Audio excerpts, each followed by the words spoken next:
I would suggest that it's quite helpful to have a bit of a skeleton upon which to hang some of the content of the session.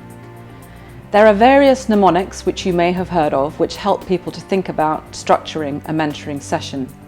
The most well-known of these is John Whitmore's GROW model.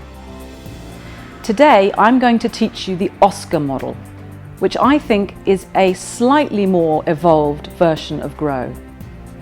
OSCAR starts with the O, which stands for outcomes, and this is where you help the mentee to clarify the outcomes they want to achieve.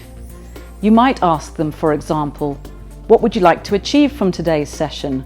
Or, when you walk away from today's session, what will have changed in order for it to have been worthwhile? The S of OSCAR is situation, and this is where you get clarity around what's happening right now for the mentee. What's the current situation? What's actually happening?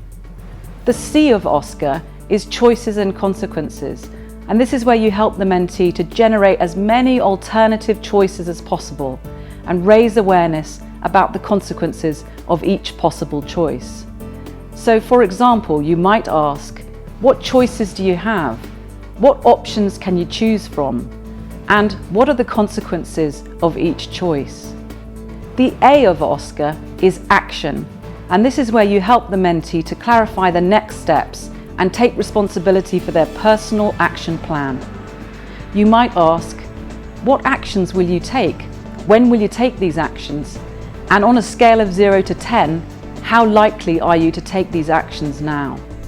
Finally, the R of OSCAR is review, and this step creates an ongoing process of review and evaluation where you help the mentee to continually check that they're on course.